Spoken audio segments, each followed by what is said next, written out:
En 431, à Rouen, Jeanne d'Arc affrontait le Bichère. Mais quel secret gardait-elle? Les flammes crépitent, l'odeur âcre de la fumée envahit l'air. Dans l'ombre d'une cellule, sous l'éclat vacillant d'une torche, la pucelle murmure des mots énigmatiques. Les chaînes cliquettent, la foule hurle au dehors, et un vent glacé siffle dans les ruelles sombres. Pourquoi Jeanne restait-elle si sereine face à la mort?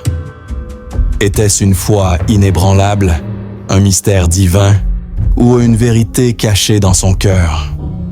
Quel message emporta-t-elle dans les flammes, plongée dans l'histoire étrange de Jeanne d'Arc, ces dernières heures avant la flamme, où drame et mystère se dévoilent? En 1431, à Rouen, Jeanne d'Arc était-elle guidée par une voix divine? Les chaînes cliquettent dans l'obscurité. L'odeur humide de la pierre envahit l'air. Sous la lueur vacillante d'une torche, la pucelle fixe l'inconnu. Quel mystère portait-elle dans son cœur? Envisionnez-vous dans les entrailles d'une cellule froide à Rouen, en ce 29 mai 1431, où l'air est saturé d'une odeur de pierre humide et de paille pourrie. Les chaînes, lourdes, tintent à chaque mouvement, et le vent siffle à travers les murs épais, portant les cris lointains de la foule. Une torche, fixée au mur, projette une lueur tremblante, dessinant des ombres menaçantes sur les parois. Jeanne d'Arc, la pucelle d'Orléans, était-elle prête à affronter le Bichère? Selon les procès de condamnation de Jeanne d'Arc, 1431, transcrits par Pierre Champion, 1920, Jeanne, âgée de seulement 19 ans, était enfermée dans une tour du château de Rouen, sous la garde des Anglais. Accusée d'hérésie et de sorcellerie, elle faisait face à un tribunal ecclésiastique dirigé par l'évêque Pierre Cauchon. Pourquoi restait-elle si sereine? Était-ce sa foi en ses visions qu'elle attribuait à Saint Michel et Sainte Catherine? Ou cachait-elle une vérité que ses juges ne pouvaient comprendre? Les témoignages du procès décrivent une jeune femme au regard résolu, répondant avec une clarté déconcertante. « Mes voix, elles viennent de Dieu », affirma-t-elle. Était-ce une conviction ou un défi? Les conditions de sa détention, rapportées dans les actes du procès et des Misra Kishra, 1841, étaient inhumaines. Enchaînée jour et nuit, surveillée par des gardes brutaux, Jeanne souffrait de privations physiques et psychologiques. Une analyse médicale moderne, Journal of Neurological Sciences 2015, suggère que ces visions pourraient être liées à des crises d'épilepsie temporale, expliquant ses expériences mystiques. Pourtant, sa force mentale restait intacte. Son courage était-il divin ou humain? Une analyse psychologique, inspirée des travaux de Régine Pernoud, Jeanne d'Arc 1981, propose que Jeanne puisait sa résilience dans une foi absolue, mais aussi dans une conviction profonde de sa mission, sauver la France. Envisionnez-vous dans cette cellule où l'obscurité semble vivante. Le cliquetis des chaînes résonne comme un glas et l'odeur de la paille humide sature l'air. Une cloche lointaine, celle de la cathédrale de Rouen, sonne lugubrement, marquant l'approche de l'aube fatidique. Jeanne, vêtue d'une tunique usée, s'agenouille sur le sol froid. Que voyait-elle dans l'ombre? Les visages de ses saints qui l'avaient guidée à Orléans. Ou les souvenirs de Dom Rémy, son village natal où tout avait commencé. Les récits historiques, comme ceux de Jules Michelet, Histoire de France, 1841, dépeignent une Jeanne à la fois fragile et invincible. Elle avait conduit des armées, couronné un roi, mais ici, dans cette cellule, elle n'était qu'une jeune femme face à la mort. Pourquoi ne craignait-elle pas le Bichère? Était-ce sa certitude d'être dans la grâce de Dieu? Ou un secret qu'elle refusait de révéler, même sous la menace des flammes? Les actes du procès rapportent qu'elle déclara « Je ne trahirai pas mes voix », même pour ma vie. Quel mystère ces voix cachaient-elles? Le contexte de l'époque, en pleine guerre de 100 ans, ajoute une couche de tragédie. La France, déchirée entre les Armagnacs et les Bourguignons, alliés aux Anglais, voyait en Jeanne un symbole de résistance. Mais pour ses ennemis, elle était une sorcière, une menace à l'ordre établi. Les chroniques de Jean Chartier, 1470, décrivent l'hostilité des autorités anglaises, déterminées à l'anéantir. Était-ce un complot politique pour éteindre son mythe? Pourtant, même enchaînée, Jeanne restait une énigme. Ses juges, déconcertés par son assurance, notaient en son calme presque surnaturel. Était-ce la foi ou une force plus mystérieuse? Envisionnez-vous à ses côtés, dans cette cellule où la lumière de la torche vacille, comme si elle luttait contre l'obscurité.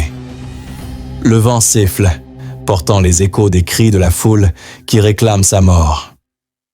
Les murs, épais et froids, semblent murmurer des accusations. Jeanne, immobile, fixe un point invisible. Que murmurait-elle à ses saints? Une prière, un défi ou un secret qu'elle emporterait dans les flammes? Selon Pernoud, Jeanne affichait une sérénité qui troublait ses geôliers. Elle semblait déjà ailleurs, nota un garde dans les actes du procès. Était-ce une transe mystique ou une résolution inébranlable? Alors que l'aube approche, une cloche sonne et l'odeur de la fumée lointaine envahit l'air, présage du bûcher. Jeanne était-elle prête à affronter les flammes ou cachait-elle une ultime vérité? Mais un mystère plus sombre attend dans les heures finales de la Pucelle. En ce 29 mai 1431, Jeanne d'Arc écoutait-elle encore ces voix divines? Les chaînes cliquaient dans la cellule. L'odeur de pierre humide envahit l'air. Sous l'éclat vacillant d'une torche, la Pucelle murmure dans l'ombre. Que lui disaient ses seins? Envisionnez-vous dans la pénombre glaciale d'une cellule à Rouen, en ce 29 mai 1431, où l'odeur âcre de la pierre humide et de la paille pourrie sature l'air. Les chaînes, lourdes et froides, teintent à chaque mouvement de Jeanne, et un vent sifflant s'infiltre par les murs, portant les échos lointains d'une foule assoiffée de vengeance. Une torche, fixée au mur, projette une lueur tremblante, dessinant des ombres qui semblent danser comme des spectres. Jeanne d'Arc, la Pucelle d'Orléans, était-elle guidée par une force divine ou tourmentée par ses propres doutes? Selon les procès de condamnation de Jeanne d'Arc, C431, transcrit par Pierre Champion, 1920, Jeanne affirmait avec une assurance déconcertante que ses visions, celles de Saint-Michel, Sainte Catherine et Sainte Marguerite, la guidaient encore, même face à la mort. Lors de son interrogatoire, elle déclara « Mes voix m'ont promis que je serais délivrée, mais je ne sais ni l'heure ni le jour. » Était-ce une foi inébranlable ou un espoir désespéré? Les témoignages du procès décrivent une jeune femme dont le regard, malgré l'épuisement, restait d'une clarté troublante. Quel message ces voix lui murmuraient-elles dans cette nuit fatale? Les conditions de sa détention, rapportées dans les actes du procès, Eduques Quicherat, 1841, étaient cruelles. Enchaînée à un lit de bois, surveillée par des gardes anglais brutaux, Jeanne souffrait de privations physiques et d'une pression psychologique constante.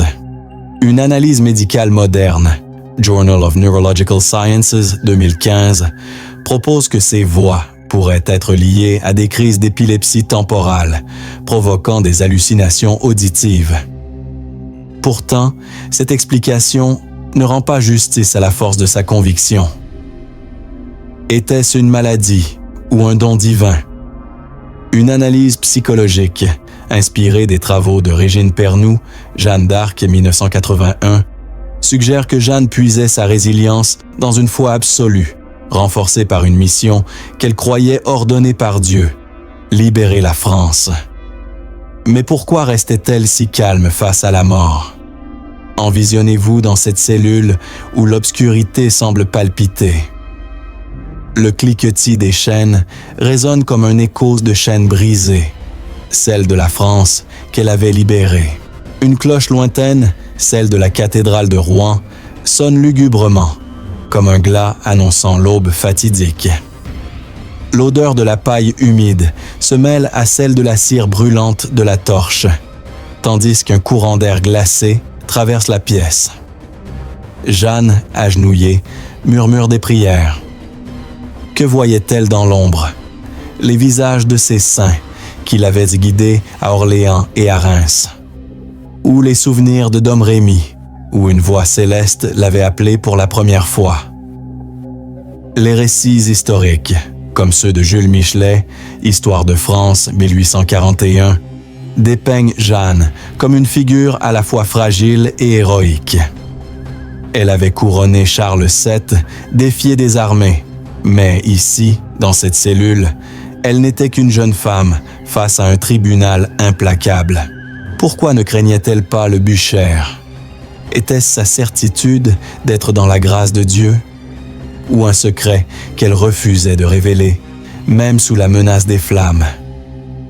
Les actes du procès rapportent qu'elle déclara à ses juges « Vous pouvez brûler mon corps, mais pas mon âme ». Quel mystère ces paroles cachaient-elles? Le contexte de la guerre de 100 ans amplifie la tragédie. La France, déchirée entre factions, voyait en Jeanne un symbole d'espoir pour les Armagnacs, mais une menace pour les Bourguignons et leurs alliés anglais. Les chroniques de Jean Chartier, Blatter 170, décrivent l'acharnement des autorités anglaises à la condamner, non seulement pour hérésie, mais pour briser l'élan qu'elle avait donné à la cause française. Était-ce un procès religieux ou un complot politique? Pourtant, même enchaînée, Jeanne restait une énigme. Ses juges, dirigés par Pierre Cauchon, étaient déconcertés par son assurance. Était-ce la foi ou une force plus profonde? Envisionnez-vous à ses côtés, dans cette cellule où la lumière de la torche vacille, comme si elle luttait contre l'obscurité grandissante. Le vent siffle, portant les cris de la foule qui réclame sa mort. Les murs, froids et humides, semblent murmurer des accusations. Jeanne, immobile, fixe un point invisible. Que murmurait-elle à ses voix? Une prière pour son salut? Un défi à ses bourreaux? Ou un secret qu'elle emporterait dans les flammes? Selon Pernoud, Jeanne affichait une sérénité qui troublait ses geôliers. Un garde, cité dans les actes du procès, nota: elle parlait comme si elle voyait l'au-delà. Était-ce une vision mystique ou une résolution inébranlable? Alors que l'aube approche, l'odeur de la fumée lointaine envahit l'air, présage du bûcher qui l'attend. Jeanne était-elle prête à affronter les flammes ou cachait-elle une vérité plus sombre? Les témoignages du procès révèlent un moment troublant. Lorsqu'on lui demanda si elle renierait ses visions, Jeanne répondit « Mes voix sont vraies et je les suivrai jusqu'au bout ». Était-ce un acte de foi ou un défi à ses juges? Cette obstination, note Michelet, désarçonna ses accusateurs qui s'attendaient à la voir plier. Quelle force la maintenait si inébranlable? Était-ce la certitude de sa mission divine ou un secret qu'elle protégeait à tout prix? Alors que la nuit s'épaissit, une cloche sonne et le vent porte l'écho des préparatifs du bûcher. Jeanne, toujours agenouillée, semble entendre un appel que nul autre ne perçoit. Quel message ces saints lui livraient-ils? Une promesse de délivrance ou une vérité qu'elle seule pouvait comprendre? Un mystère plus profond se dessine dans les dernières heures de la Pucelle. En ce 29 mai 1431, Jeanne d'Arc était-elle victime d'un complot? Les chaînes cliquettent dans l'obscurité. L'odeur de fumée lointaine envahit l'air. Sous la lueur mourante d'une torche, la Pucelle affronte ses juges. Quel secret défiait-elle? Envisionnez-vous dans une cellule froide et humide du château de Rouen, en ce 29 mai 1431, où l'odeur âcre de la pierre mouillée se mêle à celle de la paille pourrie. Les chaînes, lourdes et glacées, teintent à chaque geste de Jeanne, et un vent sifflant s'infiltre par les murs, portant les échos d'une foule hurlante au dehors. Une torche, presque consumée, projette une lueur vacillante, dessinant des ombres menaçantes sur les parois. Jeanne d'Arc, la pucelle d'Orléans, était-elle condamnée par la foi ou par la politique? Selon les procès de condamnation de Jeanne d'Arc, 1431, transcrits par Pierre Champion, 1920, Jeanne faisait face à un tribunal implacable, dirigé par l'évêque Pierre Cauchon, un allié des Anglais. Accusée d'hérésie, de sorcellerie et même de porter des vêtements d'homme, elle répondait avec une audace qui déconcertait ses juges.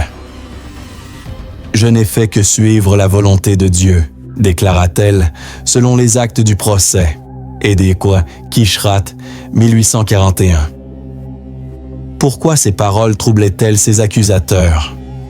Était-ce sa foi inébranlable ou un secret qu'elle refusait de révéler?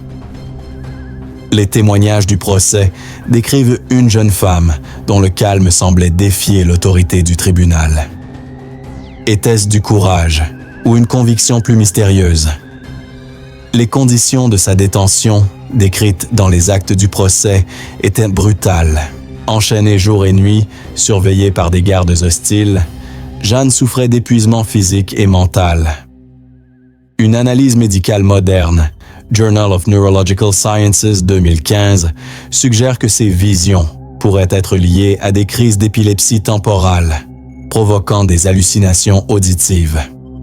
Pourtant, cette hypothèse ne rend pas justice à sa résilience. Son assurance était-elle divine ou le fruit d'une volonté inébranlable? Une analyse psychologique, inspirée des travaux de Régine Pernoud, Jeanne d'Arc 1981, propose que Jeanne puisait sa force dans une foi absolue, mais aussi dans une certitude intérieure que sa mission, sauver la France, était juste. Mais pourquoi ne craignait-elle pas le jugement? Envisionnez-vous dans cette cellule où l'obscurité semble vivante.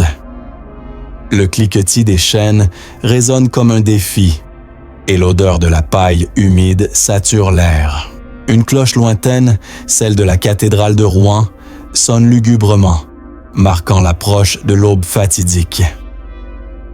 Jeanne, agenouillée sur le sol froid, murmure des prières. Que voyait-elle dans l'ombre? Les visages de Saint-Michel et Sainte-Catherine qui l'avaient guidée à Orléans, ou les souvenirs de Charles VII qu'elle avait couronné à Reims. Les récits historiques, comme ceux de Jules Michelet, Histoire de France 1841, dépeignent Jeanne comme une figure à la fois vulnérable et invincible. Elle avait inspiré une nation, mais ici, dans cette cellule, elle n'était qu'une jeune femme face à un tribunal déterminé à l'anéantir. Pourquoi restait-elle si sereine? Était-ce sa foi en une délivrance divine, comme elle l'avait affirmé? Mes voix m'ont promis que je serais sauvée. Ou cachait-elle une vérité que ses juges ne pouvaient saisir? Les actes du procès rapportent qu'elle défia Cauchon. Vous vous dites mes juges, mais c'est Dieu qui me jugera. Quel mystère ces paroles cachaient-elles? Le contexte de la guerre de 100 ans ajoute une couche de tragédie. La France, déchirée entre les Armagnacs et les Bourguignons, voyait en Jeanne un symbole de résistance. Mais pour les Anglais et leurs alliés, elle était une menace à abattre. Les chroniques de Jean Chartier, 1470, décrivent l'acharnement des autorités anglaises à la condamner pour briser l'élan qu'elle avait donné à la cause française. Était-ce un procès religieux ou une manœuvre politique?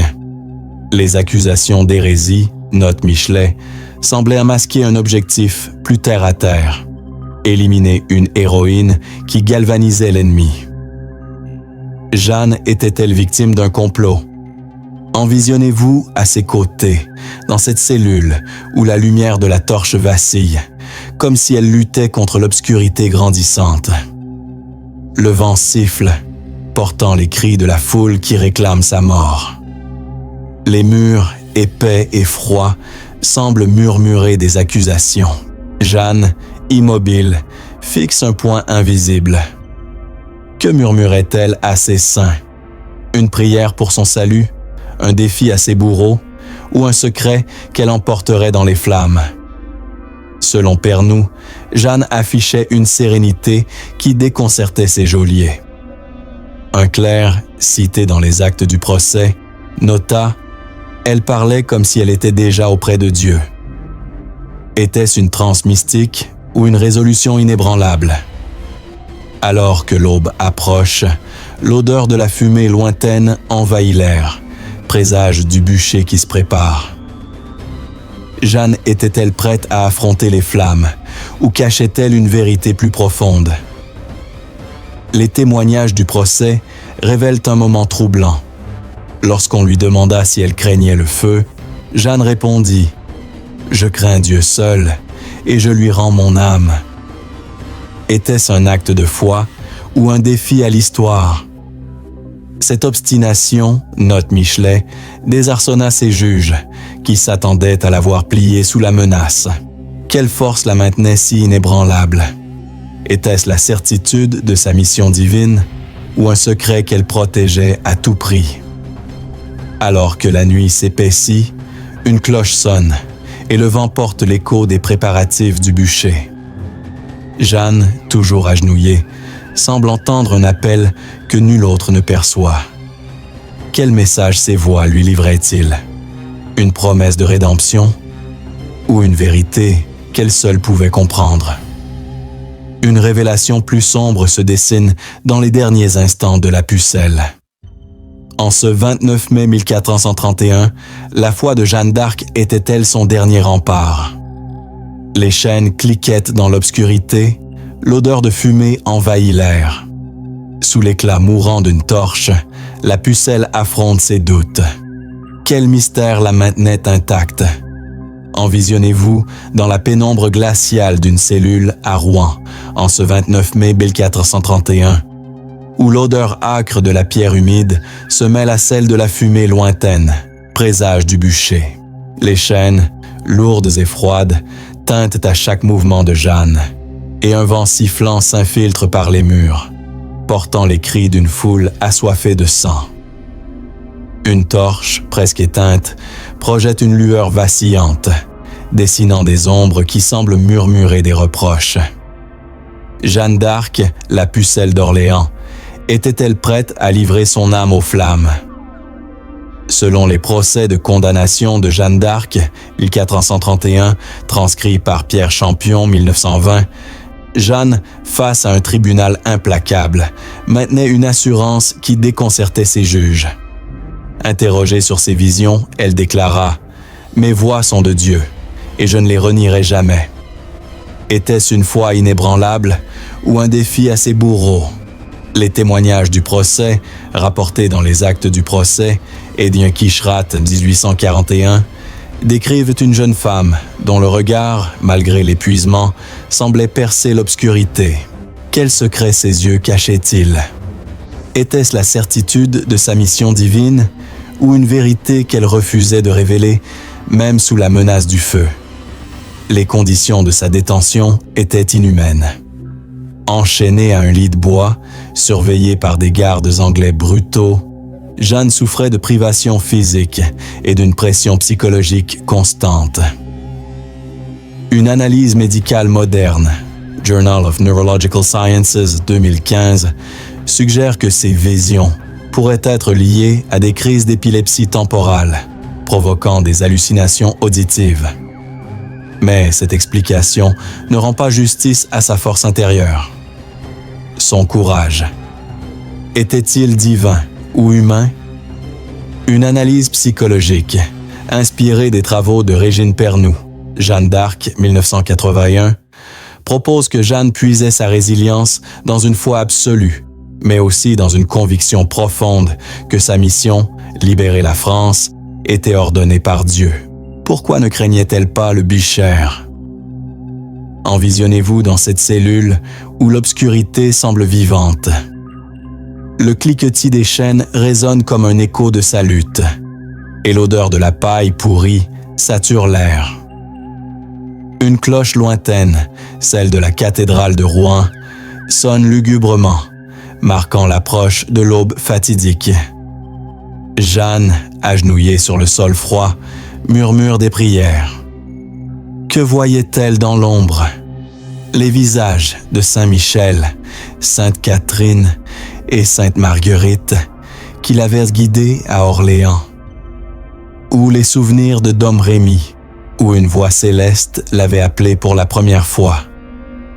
Les récits historiques, comme ceux de Jules Michelet, Histoire de France 1841, dépeignent Jeanne comme une figure à la fois fragile et héroïque. Elle avait conduit des armées, couronné un roi, mais ici, dans cette cellule, elle n'était qu'une jeune femme face à un destin cruel. Pourquoi restait-elle si sereine? Était-ce sa foi en une délivrance divine, comme elle l'avait affirmé? Mes voix m'ont promis que je serais sauvée. Ou cachait-elle un secret qu'elle refusait de révéler, même sous la menace des flammes? Les actes du procès rapportent qu'elle défie à ses juges. Vous pouvez brûler mon corps, mais mon âme appartient à Dieu. Quel mystère ces paroles cachaient-elles? Le contexte de la guerre de 100 ans amplifie la tragédie. La France, déchirée entre les Armagnacs et les Bourguignons alliés aux Anglais, voyait en Jeanne un symbole d'espoir. Mais pour ses ennemis, elle était une sorcière, une menace à l'ordre établi. Les chroniques de Jean Chartier, 1470, décrivent l'acharnement des autorités anglaises à la condamner, non seulement pour hérésie, mais pour briser l'élan qu'elle avait donné à la cause française. Était-ce un procès religieux ou un complot politique? Les accusations, note Michelet, semblaient masquer un objectif plus terre-à-terre: éliminer une héroïne qui galvanisait l'ennemi. Jeanne était-elle victime d'une manœuvre pour éteindre son mythe? Envisionnez-vous à ses côtés, dans cette cellule où la lumière de la torche vacille, comme si elle luttait contre l'obscurité grandissante. Le vent siffle, portant les cris de la foule qui réclame sa mort. Les murs, froids et humides, semblent murmurer des accusations. Jeanne, immobile, fixe un point invisible. Que murmurait-elle à ses saints? Une prière pour son salut? Un défi à ses bourreaux? Ou un secret qu'elle emporterait dans les flammes? Selon Pernoud, Jeanne affichait une sérénité qui troublait ses geôliers. Un garde, cité dans les actes du procès, nota « Elle semblait déjà auprès de Dieu, comme si le feu ne pouvait l'atteindre. Était-ce une transe mystique ou une résolution inébranlable? » Alors que l'aube approche, l'odeur de la fumée s'intensifie, présage du bûcher qui se prépare. Jeanne était-elle prête à affronter les flammes, ou cachait-elle une vérité plus profonde? Les témoignages du procès révèlent un moment troublant. Lorsqu'on lui demanda si elle renierait ses visions, Jeanne répondit « Je mourrai plutôt que de trahir ce que Dieu m'a ordonné. » Était-ce un acte de foi ou un défi à ses juges? Cette obstination, note Michelet, désarçonna ses accusateurs, qui s'attendaient à la voir plier sous la menace. Quelle force la maintenait si inébranlable? Était-ce la certitude de sa mission divine ou un secret qu'elle protégeait à tout prix? Alors que la nuit s'épaissit, une cloche sonne et le vent porte l'écho des préparatifs du bûcher. Jeanne, toujours agenouillée, semble entendre un appel que nul autre ne perçoit. Quel message ces voix lui livraient-ils? Une promesse de rédemption ou une vérité qu'elle seule pouvait comprendre? Une révélation plus troublante se dessine dans les derniers instants de la Pucelle. En ce 30 mai 1431, Jeanne d'Arc était-elle prête à embrasser les flammes? Les chaînes cliquettent dans l'aube glacée. L'odeur de fumée envahit Rouen. Sous l'éclat pâle du matin, la pucelle affronte son destin. Quel secret portait-elle vers le Bichère? Envisionnez-vous dans l'aube blême de Rouen, en ce 30 mai 1431, où l'odeur âcre de la fumée et du bois sec s'élève des préparatifs du bûcher. Les chaînes, lourdes et froides, tintent à chaque pas de Jeanne, et un vent mordant siffle à travers les ruelles, portant les cris d'une foule enfiévrée. Une lueur pâle, filtrée par un ciel de plomb, éclaire à peine la cellule où la torche s'est éteinte, laissant des ombres dansantes sur les murs humides. Jeanne d'Arc, la pucelle d'Orléans, était-elle prête à affronter l'éternité? Selon les procès de condamnation de Jeanne d'Arc, 1431, transcrits par Pierre Champion, 1920, Jeanne, après des mois d'interrogatoire et d'isolement, fut conduite hors de sa cellule à l'aube du 30 mai. Condamnée pour hérésie, elle devait être brûlée vive sur la place du Vieux Marché. Pourtant, son visage, marqué par l'épuisement, affichait une sérénité qui déconcertait ses bourreaux. « Je vais à Dieu », aurait-elle murmuré, selon les actes du procès, Edekliase Kishrat, 1841. Était-ce une foi inébranlable ou un mystère plus profond? Les témoignages du procès décrivent une jeune femme dont le regard semblait transcender la peur. Quel secret l'accompagnait vers le Bichère? Les conditions de sa détention, décrites dans les actes du procès, avaient brisé son corps, mais pas son esprit. Enchaînée, mal nourrie, surveillée par des gardes brutaux, Jeanne souffrait d'une faiblesse physique extrême. Une analyse médicale moderne, Journal of Neurological Sciences 2015, suggère que ces visions pourraient être liées à des crises d'épilepsie temporale, provoquant des hallucinations auditives. Pourtant, cette hypothèse ne rend pas justice à sa force mentale. Son courage était-il divin ou le fruit d'une volonté indomptable? Une analyse psychologique, inspirée des travaux de Régine Pernoud, Jeanne d'Arc 1981, propose que Jeanne puisait sa résilience dans une foi absolue, mais aussi dans une conviction profonde que sa mission, couronner Charles VII et libérer la France, était juste. Pourquoi ne craignait-elle pas les flammes? Envisionnez-vous dans cette cellule où l'aube peine à percer l'obscurité. Le cliquetis des chaînes résonne comme un écho de sa lutte, et l'odeur de la paille humide se mêle à celle de la fumée qui s'élève du bûcher préparé. Une cloche lointaine, celle de la cathédrale de Rouen, sonne lugubrement, marquant l'heure fatidique. Jeanne, vêtue d'une tunique grossière, s'agenouille une dernière fois. Que voyait-elle dans l'ombre? Les visages de ses saints qui l'avaient guidée à Orléans et à Reims, ou les souvenirs de Domrémy, où une voix céleste l'avait appelée à sa mission. Les récits historiques, comme ceux de Jules Michelet, Histoire de France, 1841, dépeignent Jeanne comme une figure à la fois humaine et presque surnaturelle. Elle avait galvanisé une nation, mais ici, face au bûcher, elle n'était qu'une jeune femme de 19 ans. Pourquoi restait-elle si sereine? Était-ce sa foi en une délivrance divine, comme elle l'avait affirmé? Mes voix m'ont promis que je serais sauvée? Ou cachait-elle une vérité qu'elle refusait de révéler, même sous la menace des flammes? Les actes du procès rapportent qu'elle déclara aux gardes « Mon corps brûlera, mais mon âme vivra ». Quel mystère ces paroles cachaient-elles? Le contexte de la guerre de 100 ans amplifie la tragédie. La France, déchirée entre factions, voyait en Jeanne un symbole d'espoir pour les Armagnacs, mais une menace pour les Bourguignons et leurs alliés anglais.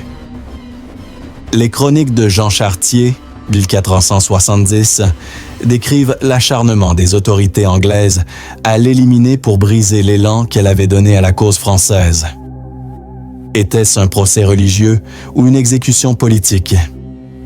Les accusations d'hérésie, note Michelet, semblaient masquer un objectif plus terre-à-terre: éteindre une héroïne qui inspirait la révolte. Jeanne était-elle victime d'un complot pour éradiquer son mythe? Envisionnez-vous à ses côtés alors qu'elle est conduite hors de la cellule. Le vent siffle dans les ruelles de Rouen, portant l'odeur âcre de la fumée et les cris de la foule. Les murs du château, froids et imposants, semblent murmurer des accusations. Jeanne, enchaînée, marche avec une dignité qui trouble ses geôliers. Que murmurait-elle à ses saints? Une prière pour son salut? Un défi à ses bourreaux? Ou un secret qu'elle emporterait dans les flammes? Selon Pernoud, Jeanne affichait une sérénité qui déconcertait ceux qui l'entouraient. Un témoin, cité dans les actes du procès, nota: elle marchait vers le bûcher comme vers un autel. Était-ce une transe mystique ou une résolution inébranlable? Alors que l'aube s'épaissit, l'odeur de la fumée devient plus forte et le grondement de la foule s'intensifie. Jeanne était-elle prête à affronter les flammes ou cachait-elle une vérité ultime? Les témoignages du procès révèlent un moment poignant. Lorsqu'on lui tendit une croix de bois, Jeanne la serra contre son cœur, murmurant: « Jésus ».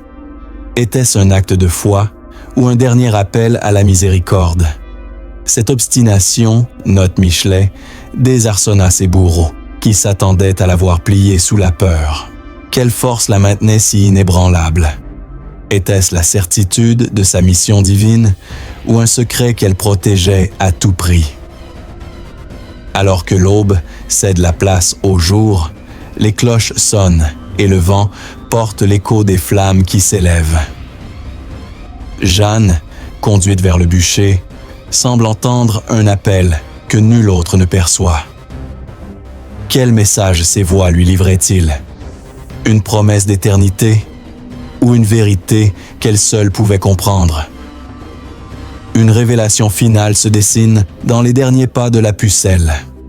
En ce 30 mai 1431, Jeanne d'Arc emporta-t-elle un secret dans les flammes? Les flammes crépitent à Rouen, l'odeur de fumée envahit l'air. Sous un ciel de plomb, la pucelle affronte le bûcher. Quel mystère livra-t-elle à l'éternité? Envisionnez-vous sur la place du Vieux Marché, à Rouen, en ce 30 mai 1431, où l'odeur âcre de la fumée et du bois brûlant s'élève dans un ciel gris. Les flammes crépitent, leur craquement se mêlant aux hurlements d'une foule déchaînée. Les chaînes, désormais absentes, ont laissé des marques sur les poignets de Jeanne, et un vent mordant siffle à travers les ruelles, portant l'écho des cloches de la cathédrale. Une lueur rougeoyante, celle du bûcher, éclaire la scène, projetant des ombres dansantes sur les murs de pierre. Jeanne d'Arc, la pucelle d'Orléans, était-elle prête à livrer son âme aux flammes? Selon les procès de condamnation de Jeanne d'Arc, 1431, transcrit par Pierre Champion 1920, Jeanne fut conduite au bûcher à l'aube, après avoir été déclarée coupable d'hérésie par le tribunal de Pierre Cauchon. Vêtue d'une tunique grossière, elle serrait une croix de bois contre son cœur. Les témoignages, rapportés dans les actes du procès, Édien Quicherat, 1841, décrivent une jeune femme d'une sérénité surnaturelle, murmurant des prières alors que les flammes s'élevaient. Jésus, aurait-elle répété selon un témoin. Était-ce un dernier acte de foi ou un mystère plus profond? Les récits divergent. Certains jurent qu'elle cria un dernier message, d'autres qu'elle garda le silence. Quel secret emporta-t-elle dans les flammes? Les conditions de son exécution, décrites dans les actes du procès, étaient brutales. Attachée à un poteau, entourée de bois sec, Jeanne faisait face à une foule partagée entre colère et fascination. Une analyse médicale moderne, Journal of Neurological Sciences 2015, suggère que ces visions attribuées à des crises d'épilepsie temporale, pourraient expliquer ses expériences mystiques. Mais cette hypothèse ne rend pas justice à sa force intérieure. Son courage était-il divin ou le fruit d'une volonté indomptable? Une analyse psychologique, inspirée des travaux de Régine Pernoud, Jeanne d'Arc 1981, propose que Jeanne puisait sa résilience dans une foi absolue, mais aussi dans une conviction profonde que sa mission, libérer la France, était juste. Pourquoi ne craignait-elle pas le feu? Envisionnez-vous au cœur de la place, où l'odeur de la fumée s'épaissit et les flammes rugissent. Les cloches de la cathédrale sonnent lugubrement, comme un glas pour une héroïne. Le vent siffle, portant les cris de la foule et l'écho des prières de Jeanne. Que voyait-elle dans les flammes? Les visages de Saint Michel, Sainte Catherine et Sainte Marguerite qui l'avaient guidée à Orléans? Ou les souvenirs de Dom Rémy, où une voix céleste l'avait appelée à sa destinée? Les récits historiques, comme ceux de Jules Michelet, Histoire de France 1841, dépeignent Jeanne comme une figure à la fois humaine et presque surnaturelle. Elle avait galvanisé une nation, couronné un roi, mais ici, sur le bûcher, elle n'était qu'une jeune femme de 19 ans. Pourquoi restait-elle si sereine? Était-ce sa foi en une délivrance divine, comme elle l'avait affirmé? Mes voix m'ont promis que je serais sauvée? Ou cachait-elle une vérité qu'elle refusait de révéler, même face à la mort? Les actes du procès rapportent qu'un témoin affirma « Elle mourut comme une sainte, les yeux tournés vers le ciel ». Quel mystère ses yeux cachaient-ils? Le contexte de la guerre de 100 ans amplifie la tragédie. La France, déchirée entre factions, voyait en Jeanne un symbole d'espoir pour les Armagnacs, mais une menace pour les Bourguignons et leurs alliés anglais. Les chroniques de Jean Chartier, 1470, décrivent l'acharnement des autorités anglaises à l'éliminer pour briser l'élan qu'elle avait donné à la cause française. Était-ce une exécution religieuse ou un assassinat politique? Les accusations d'hérésie, note Michelet, semblaient masquer un objectif plus terre à terre. Éteindre une héroïne qui inspirait la révolte. Jeanne était-elle victime d'un complot pour éradiquer son mythe? Envisionnez-vous au pied du bûcher où la chaleur des flammes devient insupportable. Les murs de Rouen, froids et imposants, semblent murmurer des accusations. Jeanne, attachée au poteau, serre sa croix de bois. Que murmurait-elle à ses saints? Une prière pour son salut, un défi à ses bourreaux, ou un secret qu'elle emporterait dans l'éternité? Selon Pernoud, Jeanne affichait une sérénité qui troubla la foule. Un soldat anglais, cité dans les actes du procès, déclara « Nous avons brûlé une sainte ». Était-ce une transe mystique ou une résolution inébranlable?